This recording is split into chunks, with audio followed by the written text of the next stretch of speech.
Chapter 1. Mr. Sherlock Holmes. My name is Dr. Watson. I am writing this story about my friend, Mr. Sherlock Holmes, the famous detective. Sherlock Holmes lives at 221B Baker Street in the middle of London. My story begins in Baker Street, one morning in 1889, when a man knocked on the door. I heard the man say, "Mr. Holmes? My name is Dr. Mortimer. I need your help." "Come in," said Holmes. "How can I help you?"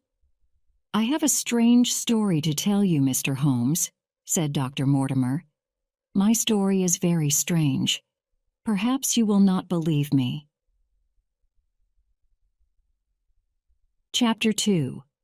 The Curse of the Baskervilles. Dr. Mortimer sat down. Sherlock Holmes and I listened to his story. "I am a doctor, and I work in the country," said Dr. Mortimer. "I live and work on Dartmoor. And as you know, Dartmoor is a large, wild place. There is only one big house on Dartmoor, Baskerville Hall. The owner of the house was Sir Charles Baskerville. I was his friend as well as his doctor." "I read of his death in the Times newspaper," said Holmes. "That was 3 months ago," said Dr. Mortimer. "The newspaper reported his death, but it did not report all the facts." "Was there something strange about his death?" asked Sherlock Holmes. "I am not certain," said Dr. Mortimer. "There was a story about a curse on the Baskerville family. Sir Charles believed this old story." "A curse?" I asked. "What do you mean?" "Here is the story," said Dr. Mortimer. He took a large piece of paper out of his pocket. "Please read this. It is the story of the curse of the Baskervilles." Holmes took the paper and read it. "It is called the Hound of the Baskervilles," he said. He showed me the paper. This is what it said. In the year 1645, Sir Hugo Baskerville was the owner of Baskerville Hall. Sir Hugo was a cruel man who did not believe in God. Every day he went out hunting and drinking with a gang of wild friends.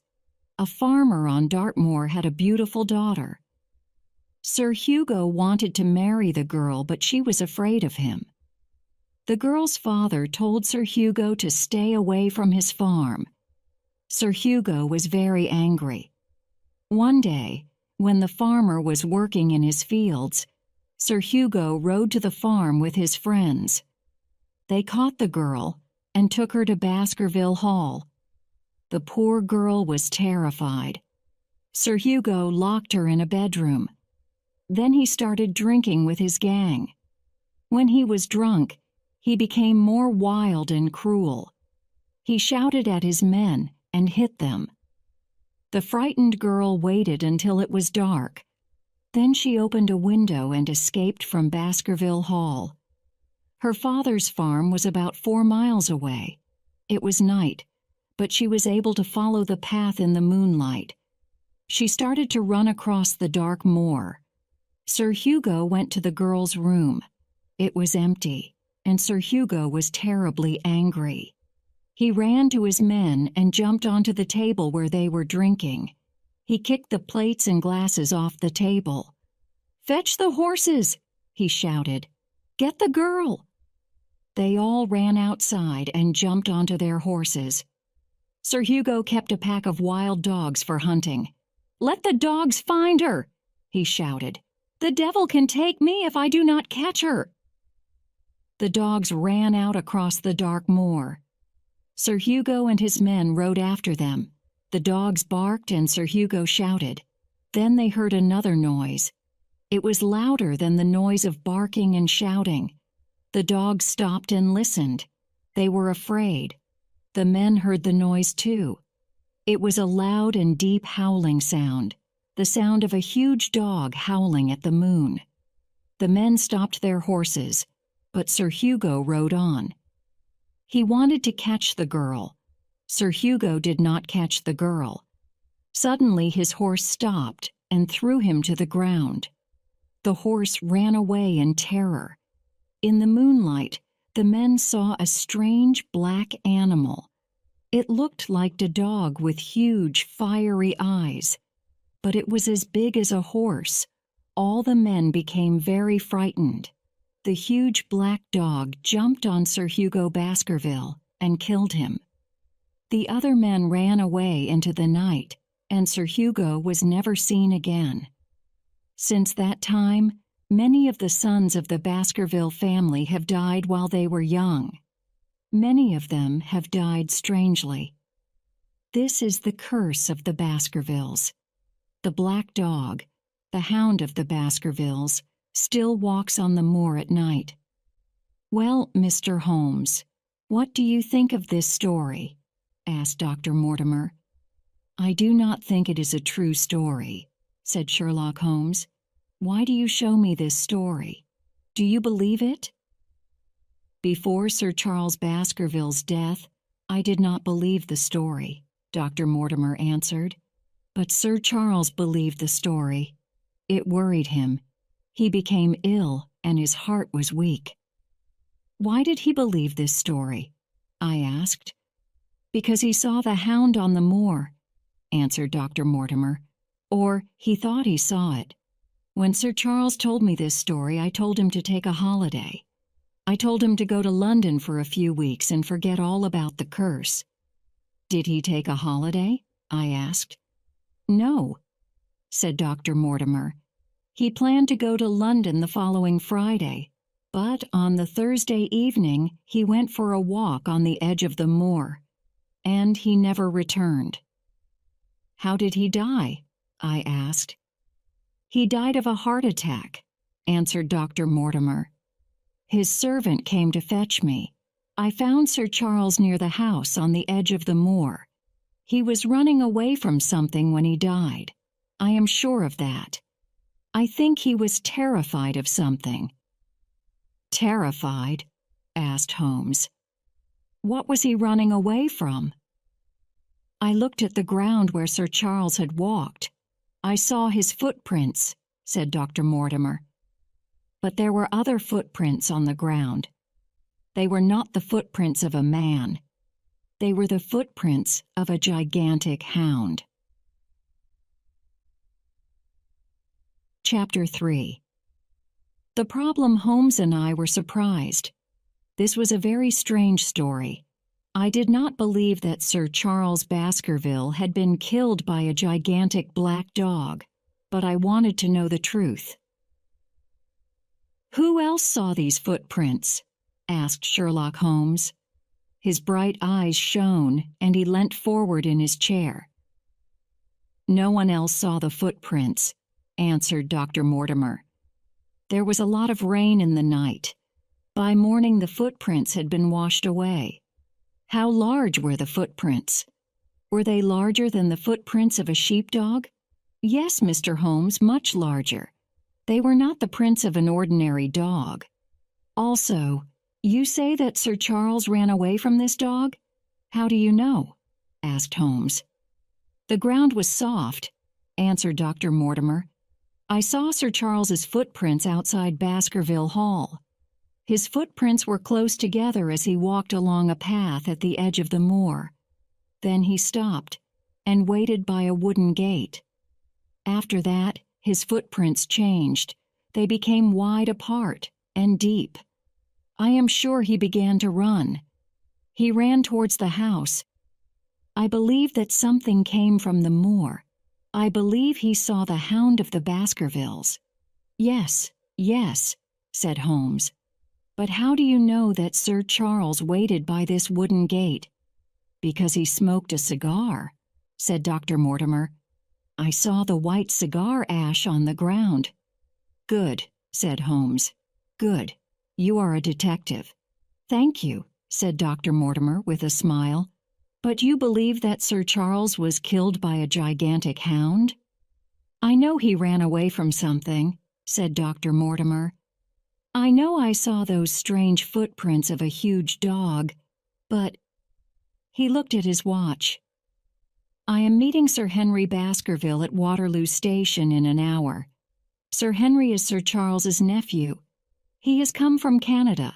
Sir Charles had no children, so Sir Henry is now the owner of Baskerville Hall. And now I have a problem." "What is your problem?" asked Holmes. "I believe that Sir Henry is in danger," said Dr. Mortimer. "Is it safe to take him to Baskerville Hall?"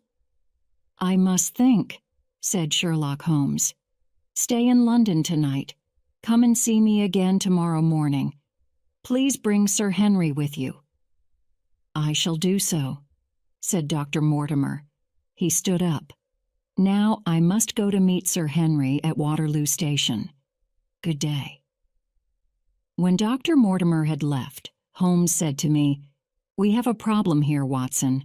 There are 3 questions. What is the crime? Who did it? How was it done?" Chapter 4. Sir Henry Baskerville. The next morning, Dr. Mortimer brought Sir Henry Baskerville to Baker Street. Sir Henry was about 30 years old. He was not tall, but he was broad and strong. He looked like a boxer. "How do you do, Mr. Holmes?" said Sir Henry. "I arrived in London yesterday, and 2 strange things have happened already." "Please sit down, Sir Henry," said Holmes. "Tell me what has happened." "No one knows that I am staying at the Northumberland Hotel," said Sir Henry. "But I have received a letter. Here is the letter. You see, the words are cut from a newspaper except for the word 'moor.' 'Your life is in danger. Keep away from the moor.' The words are cut from the Times newspaper," said Holmes. "But how did this person know where I am staying?" asked Sir Henry. "I do not know," said Holmes. "But you said that 2 strange things have happened. What is the other strange thing?" "I have lost a boot," said Sir Henry. "Someone has stolen one of my boots at the hotel." "One of your boots?" asked Holmes. "Someone took only one?" "Yes," answered Sir Henry. "The boots are new. I bought them yesterday and I have never worn them. But why take only one?" "That is a very good question," said Holmes. "I would like to visit your hotel. Perhaps I shall find the answer." "Then please join us for lunch," said Sir Henry. "Now, if you will excuse me, I have some other business. Shall we meet at 2 o'clock for lunch at the Northumberland Hotel?" "We shall come at 2, said Holmes. Sir Henry Baskerville and Dr. Mortimer left the house and walked along Baker Street. Sherlock Holmes watched them through the window of his study. "Quick, Watson, we must follow them," said Holmes. I put on my hat and followed Holmes into the street. "Why are we following them?" I asked in surprise. "Because, my dear Watson, someone else is also following them," said Holmes. "Look, there is the man, there in that cab." I looked where Holmes was pointing. A horse-drawn cab was moving slowly along the street. A man with a black beard was sitting in the cab. He was watching Sir Henry and Dr. Mortimer as they walked towards Oxford Street. The man with the black beard turned round as Holmes pointed at him. He saw us and shouted to the cab driver, "Drive, drive quickly!" The cab driver whipped the horse, and the cab disappeared round a corner. "I think we have the answer to one of our questions," said Holmes. "That man with the black beard followed Sir Henry to the Northumberland Hotel. He is the man who sent the letter." Chapter 5. The Stolen Boot. We arrived at the Northumberland Hotel at 10 minutes to 2. Sir Henry Baskerville was talking to the hotel manager. "2 boots in 2 days," Sir Henry said loudly. "2 boots have disappeared from my room. 1 new boot and 1 old boot." "We shall look everywhere, sir," said the manager. "We shall find your stolen boots." Sir Henry was silent while we ate lunch. He was angry about his stolen boots. "Tell me, Mr. Holmes," said Dr. Mortimer, "is it safe for Sir Henry to go to Baskerville Hall?" "It is safer than staying in London," said Holmes. "Do you know that a man followed you this morning?" "Followed us?" said Dr. Mortimer in surprise. "Who followed us?" "A man with a thick black beard," said Holmes. "Do you know a man with a black beard?" "Yes, I do," replied Dr. Mortimer. "The servant at Baskerville Hall has a thick black beard. His name is Barrymore. I can't think why he is following us, but I am sure Sir Henry is in danger. It is better if Sir Henry stays here in London." "No, you are wrong," said Holmes. "There are millions of people in London. We cannot watch them all. There are not as many people on Dartmoor. Everyone will notice someone who is a stranger." "But this man may not be a stranger," said Dr. Mortimer. "I agree," said Holmes. "That is why Sir Henry must not stay at Baskerville Hall alone. I myself will be busy in London, but my good friend Dr. Watson will go with you to Dartmoor." "Oh, yes, of course," I said. "I will certainly go to Dartmoor." "Thank you, Dr. Watson," said Sir Henry. "You will be very welcome at Baskerville Hall." "Good," said Holmes. "Now, Sir Henry, tell me about the other boot which has been stolen." "It is one of an old pair of boots," said Sir Henry. "How strange," said Holmes. "And tell me, Sir Henry, if you die, who will become the owner of Baskerville Hall?" "I don't know," replied Sir Henry. "Sir Charles had 2 brothers, my father, who went to Canada, and a younger brother called Roger. But Roger never married and he died in South America.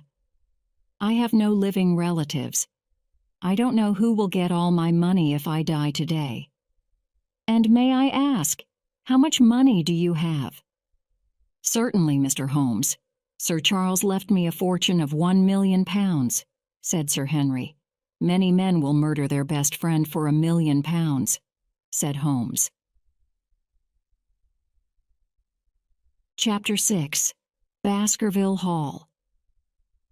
On Saturday morning, Sherlock Holmes came with me to Paddington Station. "This is a dangerous business, Watson," he said. "Stay near to Sir Henry. Do not let him walk on the moor alone at night." "Don't worry, Holmes," I said. "I have brought my army revolver." "Good," said Holmes. "Write to me every day. Tell me what you see and hear. Tell me all the facts. Everything." I said goodbye to Sherlock Holmes and met Sir Henry Baskerville and Dr. Mortimer at the station. The train journey to Devon took 3 hours. We looked out of the windows at the green countryside. At last, we reached Dartmoor. Then the countryside changed from green to gray, and we saw broken hills of black rock. We got off the train at the small station in Grimpen village. A driver was waiting with a carriage and horses to take us to Baskerville Hall. As we rode along the narrow country road, I saw a soldier on a horse. The soldier was carrying a gun and was watching the road. I spoke to the driver. "Why is that soldier guarding the road? Is there some trouble?" "Why is that soldier guarding the road? Is there some trouble?" "Yes, sir," the driver replied. "A prisoner has escaped from Dartmoor prison. He's a very dangerous man. His name is Selden. He is a dangerous murderer." I looked across the empty moor. A cold wind blew and made me shiver. Holmes believed that someone wanted to murder Sir Henry Baskerville. Now, another murderer was out on the moor. I felt that this lonely place was very dangerous. I wanted to go back to London. There were thick trees all round Baskerville Hall. It looked like a castle. It stood alone on the empty moor. We stopped outside Baskerville Hall. "I must leave you here," said Dr. Mortimer. "I have a lot of work to do, and my wife is waiting for me at home." "I hope you will come to dinner very soon," said Sir Henry. "I will," said Dr. Mortimer. "And if you ever need me, send for me at any time, day or night." Then Dr. Mortimer rode away in the carriage. A man with a thick black beard and a pale face came out of the house. He greeted Sir Henry. "Welcome to Baskerville Hall, sir. I am Barrymore. I have been a servant here for many years. My wife and I have prepared the house for you. Shall I show you around the house?" "Yes, please, Barrymore," said Sir Henry. "This is Dr. Watson. He will be my guest for a few days." "Very good, sir," said Barrymore. He took our cases into the house. I looked carefully at Barrymore. Was he the man with a black beard who had followed Sir Henry in London? I was not sure. Mr. and Mrs. Barrymore had looked after the house well. Everything was in order, but the house was a cold and lonely place. There was trouble here. That night I wrote a letter to Sherlock Holmes. I told him all that I had seen and heard. While I was writing, I heard a sound. A woman crying. The only woman in the house was Mrs. Barrymore. I wondered why she was so unhappy. Chapter 7. The Stapletons of Merripit House. At breakfast next morning, I asked Sir Henry, "Did you hear a woman crying in the night?" "I heard a sound like crying," said Sir Henry, "but I thought it was the wind on the moor." Sir Henry had many papers to read. I left him sitting at his desk and went for a walk on the moor. I walked for 2 or 3 miles across the empty moor. Then, behind me, I heard a voice call, "Dr. Watson!" I looked round. I thought it was Dr. Mortimer, but I saw a stranger walking towards me. "My name is Stapleton," said the man. "How do you do, Dr. Watson? I saw Dr. Mortimer this morning and he told me your name. I have heard about you. You are the friend of the famous detective, Sherlock Holmes, aren't you?" "Yes, Mr. Stapleton, I am," I said. "And is Mr. Holmes staying at Baskerville Hall too?" asked Stapleton. "Is he interested in Dartmoor?" "Mr. Holmes is in London," I said. "He is a busy man." "Of course," said Stapleton. "Please come and see my house. It's very near here. I live with my sister." Stapleton led me along a narrow path across a wide, flat part of the moor. The land around us was a strange green color. We walked towards a hill of gray rock. "Be very careful, Dr. Watson," said Stapleton. "Stay on the path. We are in the Great Grimpen Mire. There is a sea of soft mud underneath the grass. If you fall in, you will never get out again." "Thank you for telling me," I said. "But why do you live here? It is a dangerous and lonely place." "I am a naturalist. I study nature," said Stapleton. "There are many interesting flowers and birds on the Great Grimpen Mire, and there are some unusual animals on Dartmoor." At that moment, we heard a strange sound. It was a deep howling sound, the sound of a large dog. It came from some distance away. "Stapleton, is that the sound of a dog?" I asked. "It is only the sound of the wind," said Stapleton. "The wind blows through the rocks and makes strange sounds. But here is my house, Merripit House on the moor." He pointed to the long, low farmhouse which we could see near the hill. "And my sister is coming to meet us." Miss Stapleton was a very attractive woman. She was slim and tall, with beautiful dark eyes. I thought she looked very different from her brother. She had dark hair, but her brother had fair hair. They were both about 30 years old.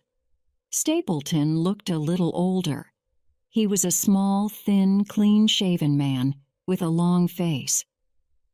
"How do you do, Miss Stapleton?" I said. "Your brother has told me about the great Grimpen mire and the unusual flowers and birds.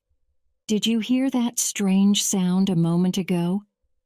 Does the wind often make this sound?"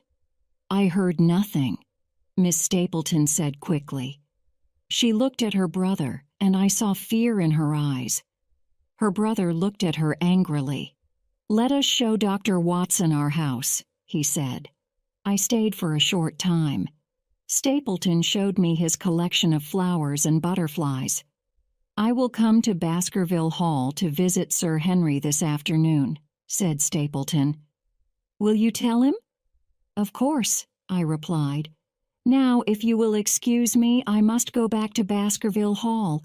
I hope to see you again soon." "Stay on the path," said Stapleton. "Remember the great Grimpen mire. Many men have died in it." Miss Stapleton walked outside with me. She spoke quickly, in a quiet voice. "Dr. Watson, I want to tell you about the strange sound you heard. The people here say that it is the sound of the Hound of the Baskervilles. They say it killed Sir Charles, and now it will kill Sir Henry. But please do not tell my brother that I spoke to you. Now, go back to London. Go back today." She went into the house quickly. I walked along the narrow path slowly, thinking about what she had said. Chapter 8. Dr. Watson's First Report. Baskerville Hall, Dartmoor, 13th October, 1889. My dear Holmes, I wrote and told you about Baskerville Hall and the people who live here. Now I have more facts to tell you. First, I will draw a map of the area. It will help you to understand my story. Baskerville Hall is about 2 miles southwest of Grimpen Village. I walked to the village to post letters. There are trees all round the hall, and a long avenue leads to a small summer house in the garden. Sir Charles Baskerville died near the summer house. I have marked the gate on the map. It is where Sir Charles stood and smoked a cigar. The gate opens onto the moor. I have told you about the neighbors. Dr. Mortimer lives nearby, about halfway between the villages of Grimpen and Coombe Tracy. I have met the Stapletons. Their house is about 3 miles from the hall. It is on the other side of High Tor. There is one man I have not met, but Dr. Mortimer has told me about him.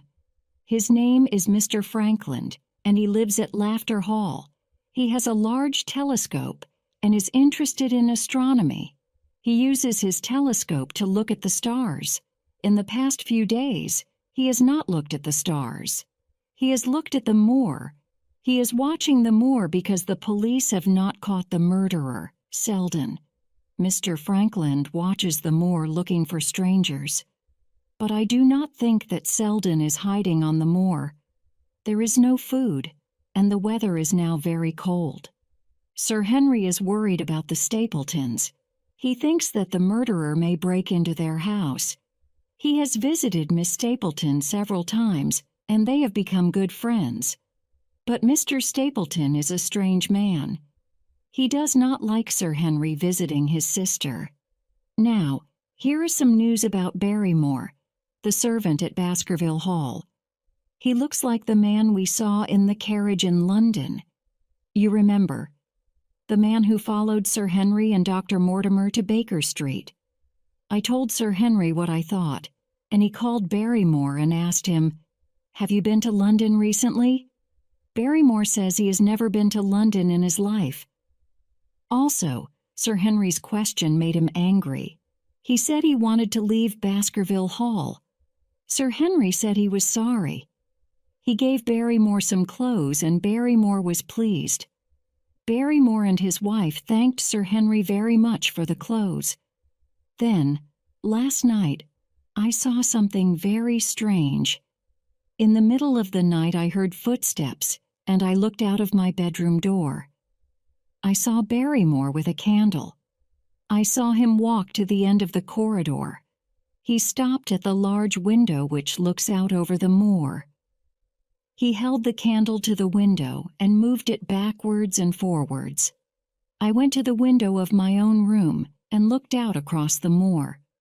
I saw a light moving backwards and forwards. It was somewhere near Hightor, and it was clearly a signal. But a signal for what? Chapter 9. The Light on the Moor, Baskerville Hall, Dartmoor, 15 October 1889. My dear Holmes, I am now able to answer the question at the end of my last letter. I know why Barrymore signaled with a candle. First, let me tell you about Sir Henry and Miss Stapleton. I told you that they are very friendly. I have found out that Sir Henry is in love with her. The truth is, he wants to marry her. Yesterday morning he said to me, "I am going to see Miss Stapleton. I want to go alone." "But Mr. Holmes told me to stay with you," I said. "You must not go across the moor on your own." "I shall go alone," said Sir Henry, and he went out. I did not know what to do. I waited for 10 minutes. Then I decided to follow him. I did not see everything, but this is what happened. Sir Henry met Miss Stapleton on the moor. He asked her to marry him. He told me this afterwards. They walked towards Merripit House to see Mr. Stapleton. They met him outside the house. Sir Henry told Stapleton the news. I reached Hightor before Sir Henry met Stapleton, so I saw what happened next. I saw Sir Henry talking to Stapleton. Suddenly, Stapleton became wild and angry. He shouted at Sir Henry. Then he took his sister's hand and pulled her towards Merripit House. Sir Henry turned away and walked back towards the hall. He saw me by Hightor. He was not angry that I had followed him. "Watson," he said, "that man is mad. I told him that I want to marry his sister. He shouted at me. He told me never to see her again. I think he is mad." I said nothing, and we walked back to the hall. That afternoon, Stapleton came to the hall. He wanted to speak to Sir Henry. He kept saying, "I am sorry. I was very rude." Then he invited Sir Henry to dinner at Merripit House on Friday night. Now I will tell you the story of Barrymore. I told Sir Henry that I had seen Barrymore signal with a candle. Sir Henry said, "We will wait for him tonight. If he signals again, we will catch him." Sir Henry and I did not go to bed. We sat waiting in Sir Henry's study until 2 o'clock in the morning. Then we heard footsteps outside the study. We listened. The footsteps went upstairs. Sir Henry and I waited for 2 more minutes. Then we opened the door quietly and went upstairs. We saw Barrymore by the large window at the end of the corridor. He had a candle in his hand, and he was waving the candle in front of the window.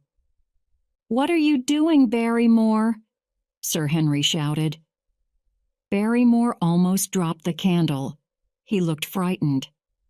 "Nothing, Sir Henry," he said. "I'm checking the window, that's all." "You are signaling to someone on the moor," said Sir Henry. "Who is outside? Tell me." "No one, sir," said Barrymore. "Tell me," said Sir Henry, "or you shall leave this house tomorrow. Tell me now." "Sir Henry," said another voice, "please don't be angry with my husband. It is my fault." We turned and saw Mrs. Barrymore. She was standing at the top of the stairs, holding her hands tightly together. "My brother is outside, sir," she said. "My brother is Selden, the man who escaped from prison." "Selden? The murderer?" I said.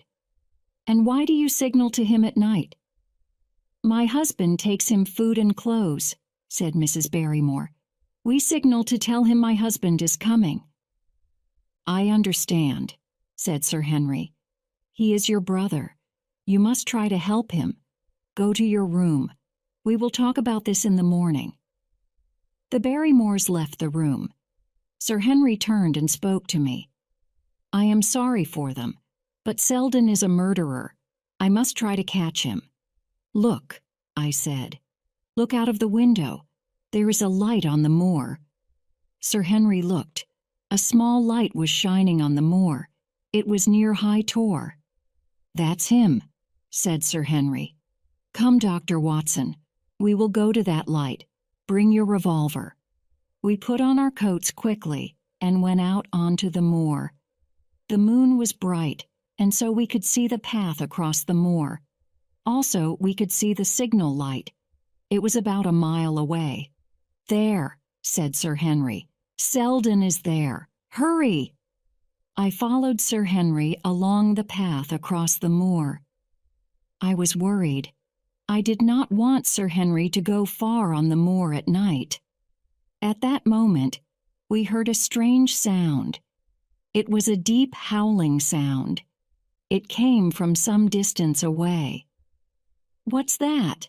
asked Sir Henry. There was fear in his voice. I was afraid too. "It sounds like a dog," I said. "It sounds like a very large dog. Shall we turn back?" "No," said Sir Henry. "We are nearly there. Look." In front of us, we saw the signal light clearly. It came from a lamp which stood on a rock. Beside the rock was a man, but the man did not see us. He was looking in the other direction. Again, we heard that deep howling sound, the sound of a huge dog. The sound was much nearer now. We heard the sound again. It was coming nearer all the time. The man by the rock heard the sound as well.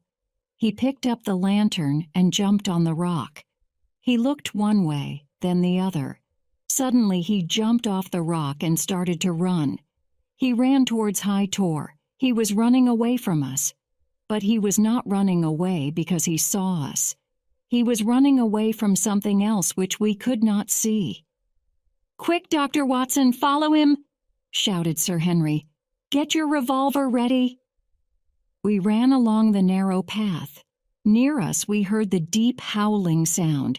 It was very near and very loud. Then we heard a scream. We stopped.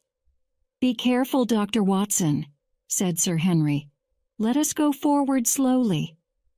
The night was silent. We walked forward slowly. There was something or someone lying near the bottom of the tor. We went over to it. I held my revolver in front of me. We found the body of a man at the foot of the tor. The man had fallen from the rocky hill.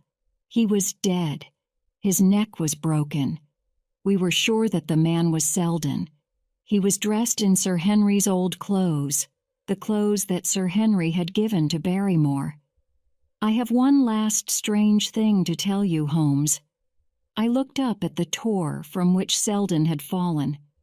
Up above, at the top of the tor, stood a tall, thin man. I saw him only for a moment. Then he disappeared into the night. But I know I have seen him before. I will search for this strange man who walks on the moor at night. Chapter 10. The Man on the Moor. Who was the man I had seen on High Tor? Was it the man Holmes and I had seen in London? But I was sure that the man on High Tor did not have a beard. Sir Henry did not see the man on the tor, and I said nothing to him. There was nothing we could do for Selden. We went back to the house. What had Selden run away from? What had he seen? What had we heard? Was it the Hound of the Baskervilles? I felt safer in Baskerville Hall than out on the moor at night. Sir Henry felt the same. In the morning, we sent for the police. They took Selden's body away. Sir Henry told the Barrymores what had happened, but he did not speak about the strange sounds we had heard. Mrs. Barrymore cried and covered her face with a handkerchief. Mr. Barrymore said, "It had to end." Poor Selden could not have lived on the moor in winter. It is far too cold. "Please forget what I said last night," Sir Henry told them. "I want you to stay at Baskerville Hall." "Thank you, sir. We will," said Barrymore. I went to my room and wrote a long report to Sherlock Holmes.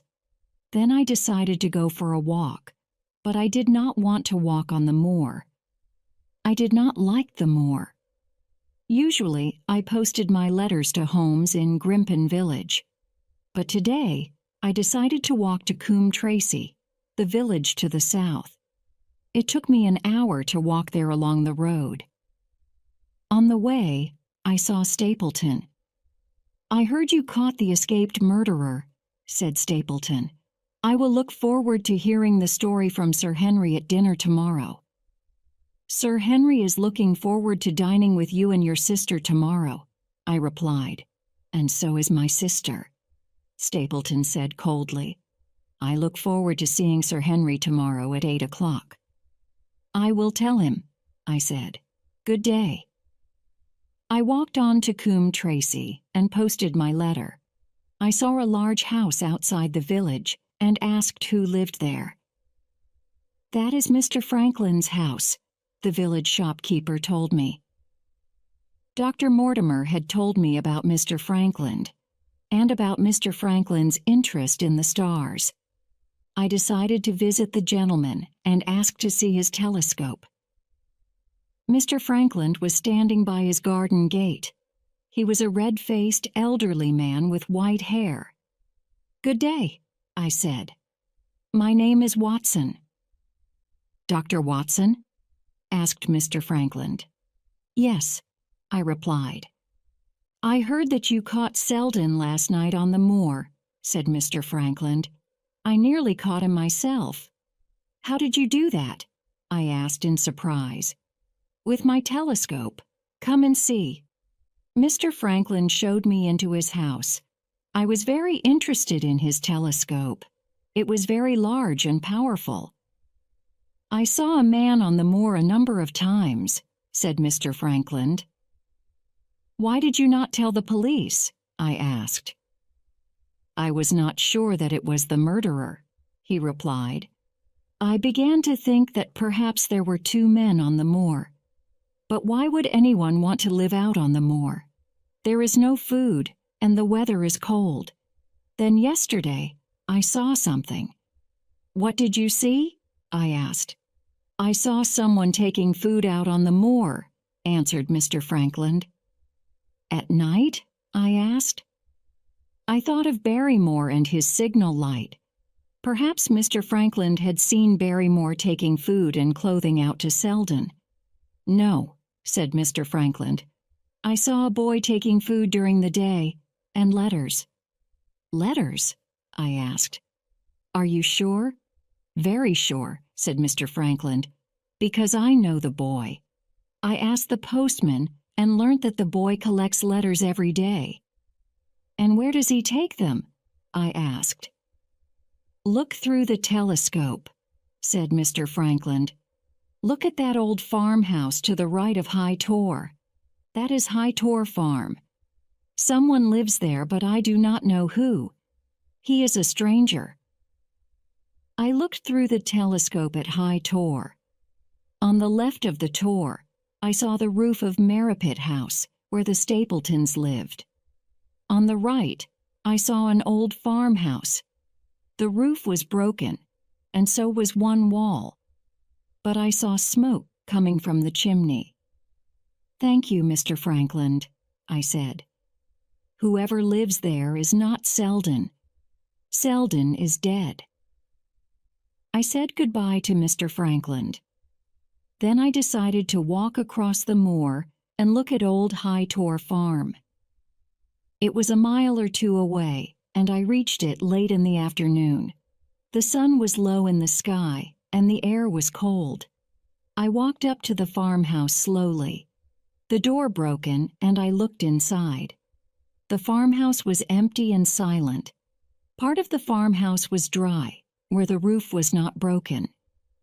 There was a wood fire on the floor and a bed in the corner. A lamp stood on a table with a pile of papers next to it. I went into the farmhouse carefully. I put my hand into my jacket pocket where I kept my army revolver. I walked slowly to the table and looked at the pile of papers. I saw one of my own letters. Someone had stolen one of my own letters. Who lived in the farmhouse? Was it the man with the black beard? Was it the man I had seen on the tour? I soon found out, as I heard the sound of footsteps outside. I took my revolver out of my pocket and turned towards the door. A tall, thin man stood in the doorway with his back to the setting sun. I could not see his face. "It is a lovely evening, isn't it, Watson?" the man said. The man was Sherlock Holmes. Chapter 11. High Tor Farm. "Holmes," I said in surprise, "what are you doing here?" "I am watching," said Holmes. "I am waiting for the murderer to show himself." "The murderer? Do you mean Selden? Selden is dead." "I know. I was on the tour last night and saw what happened," Holmes said. "Someone wanted to kill Sir Henry Baskerville, not Selden." "But how long have you been here?" I asked. "And why are you here in secret?" "I came here on the same day as you," answered Sherlock Holmes. "I came in secret because the murderer is clever. He will not show himself if he knows I am here." "And what about my letters?" I asked. "Have you read them?" "Yes, I have," Holmes replied. "They were sent to me from London, but I have not read your report of last night. Come, tell me about it as we walk to Baskerville Hall." He left the farmhouse, and I walked quickly after him. The sun had gone down, and it was getting dark. A thick white mist was rising from the moor. "You are a good detective," said Holmes. "Tell me, how did you find me? How did you know I was at High Tor Farm?" "I did not know it was you," I answered. "Mr. Franklin saw you through his telescope, and he saw the boy who brought you food and letters. He thought you were Selden, the murderer. Also, I saw you last night on the tour." "I see," said Holmes. "If you saw me, I think the murderer of Sir Charles Baskerville saw me too. He will want to kill me as well as Sir Henry." "So," I said, "you think that Sir Charles was murdered?" "I am sure of it," said Holmes. "Now stay on the path." It was dark, and the moon had not come up. We had to walk carefully. The path went through the Great Grimpen Mire, and a sea of soft mud lay under the grass on either side of us. Behind us, we heard that strange sound, the deep howling sound I had heard on the moor last night. It made me shiver with fear. "What is it, Holmes?" I asked. "Do you know what makes that sound?" "No," he answered. "But the village people say it is the Hound of the Baskervillas. I will not go back to High Tor Farm tonight. Come, we must hurry.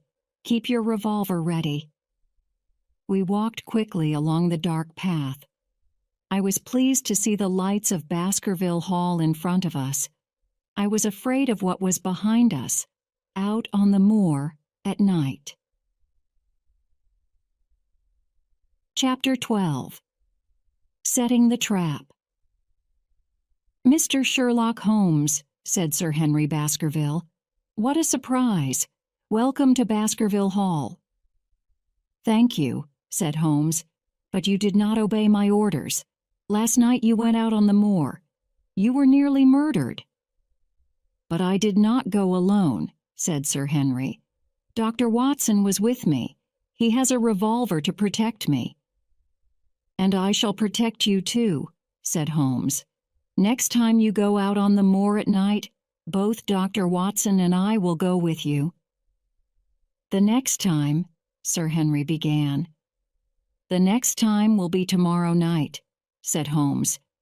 "Dr. Watson tells me that you are going to dinner at Merripit House on the moor. I believe the Stapletons have invited you."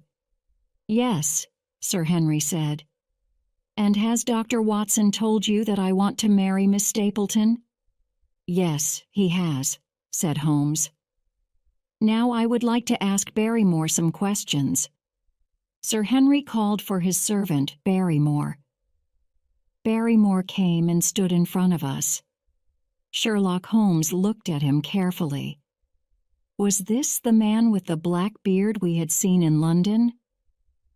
"Tell me about Sir Charles Baskerville," Holmes said to Barrymore.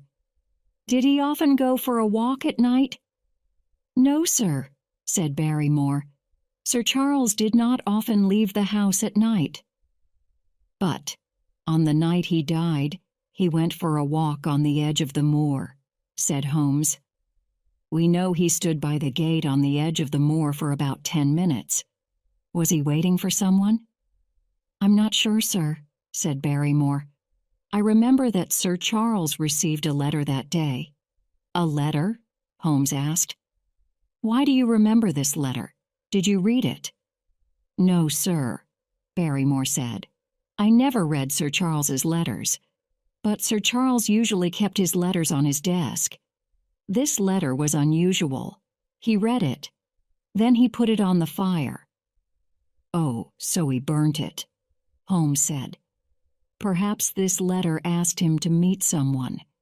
Perhaps he went to this meeting and met someone, or something." "But why did Sir Charles burn the letter?" I asked. "Why do people burn letters, Watson?" asked Holmes. "Often because they have something to hide. But Sir Charles was afraid to go out on the moor at night. Dr. Mortimer told us that Sir Charles believed the story of the Hound of the Baskervilles. Why would he go out on the moor alone at night? If he was going to meet someone, it was someone he knew. But why meet on the edge of the moor? Was it a secret meeting?" "Do you think Sir Charles was murdered by a friend?" I asked. "I think he knew his murderer," replied Holmes, "and I think his murderer is not far away." After dinner, we sat in the library. There were paintings of the Baskerville family hanging on the walls. Some of the paintings were very old. Sherlock Holmes looked at the paintings carefully. He was interested in the painting of Sir Hugo Baskerville, dated 1645. "Interesting, Watson, very interesting," said Holmes. "Here is a painting of Sir Hugo, the man who started the story of the Hound of the Baskervilles. I am able to remember faces. Look at this black beard and the face. Have you seen this face before?" "Yes, Holmes," I said. "It is the face of the man we saw in London. It is the man who followed Sir Henry in a cab." Chapter 13. The Hound of the Baskervilles. Holmes got up early the next morning. He went to Grimpen village and sent a telegram. When he returned to Baskerville Hall, he was excited. "We shall go hunting tonight," he said, "and Inspector Lestrade from Scotland Yard will come with us." "Why are we waiting until tonight?" I asked. "You know who the murderer is, Holmes. Why can't we catch him before tonight?" "We must make sure we have the right man," Holmes said. "We must wait. We will catch him tonight." Inspector Lestrade arrived from London at 5 o'clock. We met him at Grimpen Station. He was a short man with bright eyes. He and Sherlock Holmes were good friends. He and Holmes talked together as we drove to Baskerville Hall. At 7:30, when Sir Henry left the hall, we were ready. Sir Henry walked along the path across the Great Grimpen Mire towards Merripit House. The Stapletons had asked him to come to dinner at 8 o'clock. The three of us followed him, Lestrade, Holmes, and I. Each of us carried a revolver. We saw Sir Henry go into Merripit House. We waited below High Tor, about 200 yards from the house. The lights burned brightly in Merripit House, and the curtains of the dining room were open. We saw Sir Henry talking to Stapleton. "Where is Miss Stapleton?" I said to Holmes. "Sir Henry has come to see her, not her brother." "Perhaps Stapleton wants to talk to Sir Henry alone," Holmes said. "But look, the mist is rising. Soon we will not be able to see." I looked around. Thick white mist was rising from the Great Grimpen Mire. "Shall we climb up the tor?" I asked. "Perhaps we will be able to see better from above the mist." We climbed a little way up the tor, but the mist was so thick we could see only a few yards in front of us. "I did not think of this," said Holmes. "Our plan may fail if we cannot see clearly. We must listen for any sounds from Merripit House." We waited in the mist, and the moon came up. The white moonlight shone through the mist, but we could not see Merripit House or the path across the moor. We listened. At last, we heard a door open, then the sound of voices. Stapleton was saying good night to Sir Henry. Then we heard footsteps below the tor. Someone was walking along a stony part of the path. At the same time, we heard another sound. It was the sound of a metal chain and came from Merripit House. Then we heard the deep howling sound of a huge dog. "The hound!" Holmes shouted. "Sir Henry! Sir Henry! Climb the tor! We are here on the tor! Hurry!" Lestrade moved forward to help Sir Henry, but we could not see clearly in the mist. "Keep back!" Holmes shouted to Lestrade. Lestrade cried out and fired his revolver into the mist. We saw the yellow flash of the revolver, and we heard the loud bang. "It's coming!" Lestrade cried out. He fired again. In the light of the flash, we saw a huge black shape. Its eyes and jaws were burning bright with fire. It was a horrible, huge monster. It ran past Lestrade. We heard Sir Henry cry out. We heard the sound of falling stones. Holmes and I both fired our revolvers at the black shape. We heard a howl. We fired again and again. Then we moved forward carefully and climbed down the tor. Sir Henry was at the bottom of the tor. He had fallen, but he was not hurt. He now stood up carefully. "What was it, Mr. Holmes?" he asked. "What was that thing in the mist?" Holmes walked along the path, reloading his revolver with bullets. "We are safe," he called back. "The dog is dead." I went to look. There on the path lay the largest black dog I have ever seen. Fire burned around the dog's eyes and mouth. Blood was pouring from its head. "Could it have killed Sir Henry?" I asked. "It would have frightened him," said Holmes. "The path across the Great Grimpen Mire is narrow. If he had run in the dark, Sir Henry would have fallen into the mire and died."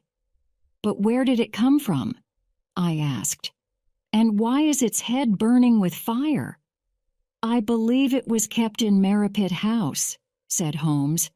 "The fire is easy to explain." He touched the dog's head with his fingers. "It is a special paint," he said. "Come, let us find the murderer." We walked back to Merripit House. The door was open. Sir Henry went into the house. "Miss Stapleton!" he shouted. "Where is she? She did not join us for dinner." A sound came from one of the rooms. Sir Henry pushed the door open. Miss Stapleton lay on the bed. Her hands and feet were tied together. There was a cloth tied across her mouth. Sir Henry cut the rope around her hands. Holmes took the cloth from her mouth. "Where is your brother, Miss Stapleton?" Sir Henry asked. Miss Stapleton looked at the floor. "Gone," she said. "My husband has gone." "Your husband!" shouted Sir Henry. "You are Mrs. Stapleton." "Yes, I am his wife," she said. "But his name is not Stapleton. He is the son of your dead uncle, Roger Baskerville. He is your cousin." Out on the moor we heard a terrible cry. We ran outside. The mist was thick on the great Grimpen world. The cry came again, and then a loud scream. Then silence. "I believe that the great Grimpen Mire has taken your cousin," Holmes said to Sir Henry. "He has fallen into the world. We shall never find his body." Chapter 14. Back in Baker Street. "There are still some things I don't understand," I said to Holmes. "Tell me, who was Stapleton? Why did he want to kill Sir Henry?" "It is simple, my dear Watson," said Holmes. "Remember, Sir Charles had 2 brothers. The youngest brother, Roger, was a bad man. He got into trouble over money and went to South America. He died in Venezuela. He did not marry, so no one knew he had a son." "And this son called himself Stapleton?" "Yes, and the son was both bad and clever. He wanted the Baskerville money. There were only 2 Baskervilles left alive, Sir Charles and Sir Henry. If they died, Baskerville Hall would belong to Stapleton." "What about his wife? Why did Stapleton say she was his sister?" "At first, Stapleton wanted her to marry Sir Charles or Sir Henry. That was a way of getting the money." "What an evil man," I said. "But she did not want to help Stapleton. She tried to warn both of them, didn't she?" "Yes, she tried to meet Sir Charles the night he died. But Stapleton found out. Stapleton waited for Sir Charles and frightened him to death with the black dog. Also, Mrs. Stapleton sent the note to Sir Henry at the Northumberland Hotel. Then Sir Henry fell in love with Mrs. Stapleton, so Stapleton was worried and angry. At last, Stapleton had to tie her up to stop her telling Sir Henry." "And Stapleton was the man with the black beard?" "Yes, he tried to hide his face. He put on a beard when he followed Sir Henry in London." "What about the missing boots?" I asked. "The dog and the boots go together," Holmes said. "Stapleton knew the silly story about the Hound of the Baskervillas, and he knew that Sir Charles believed the story. So Stapleton bought that huge black dog and let it walk on the moor at night. But the boots," I said. "What about the stolen boots?" "Watson, you are very slow," said Holmes. "It was a hunting dog. Hunting dogs will follow a smell. Stapleton wanted some of Sir Henry's clothes to give to the dog. He paid a waiter at the hotel to steal the boots. But the first boot did not work because it was new. It did not have Sir Henry's smell. Then remember, the dog hunted Selden because Selden was wearing Sir Henry's old clothes." "What a strange story," I said. "Stapleton was clever." "Yes, my dear Watson," said Holmes. "I needed your help to catch him. Now, why don't you write about it? Perhaps you can call your story The Case of the Stolen Boot." The end.